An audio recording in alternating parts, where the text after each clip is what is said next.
علیکم، آپ دیکھ رہے ہیں کے نیوز ایچ ڈی۔ میں ہوں حارث علی شاہ گیلانی۔ چلتے ہیں آج کی اہم خبروں کی طرف۔ رخ کریں گے ساہیوال کا، جہاں سے رپورٹ کر رہے ہیں ہمارے نمائندے گلفام حیدر قریشی۔ ساہیوال ڈی پی او ساہیوال صادق بلوچ کی ٹی ایم ہال چیچا وطنی میں ضمنی الیکشن حلقہ پی پی 2002 کے حوالے سے پولیس افسران کو بریفنگ۔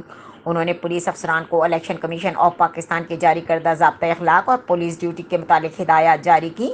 انہوں نے کہا کہ الیکشن ڈیوٹی بغیر کسی جھکاؤ اور طرفداری کی ذمہ داری کے ساتھ ادا کریں۔ کسی بھی شرپسند کے لیے کوئی ڈھیل نہیں ہے۔ امن و امان کو برقرار رکھنا ضروری ہے، پولیس کی ذمہ داری ہے اور آپ نے اپنا یہ فریضہ احسن طریقے سے سر انجام دینا ہے۔ تمام آمد و رفت والی گاڑیوں کی چیکنگ کی جائے اور لائسنس یا بلا لائسنس اسلحے کو قبضے میں لے کر بلا تفریق قانونی کارروائی عمل میں لائی جائے۔ نہ صرف دوران الیکشن بلکہ الیکشن کے فوری بعد بھی ہوائی فائرنگ کرنے یا امن و امان کو خراب کرنے والوں کے خلاف بھی بلا خوف و خطر کارروائی کی جائے گی۔ مزید خبروں اور اپڈیٹس کے لیے ہمارے ساتھ رہیے گا۔ تب تک کے لیے اپنا خیال رکھیے گا۔ اللہ حافظ۔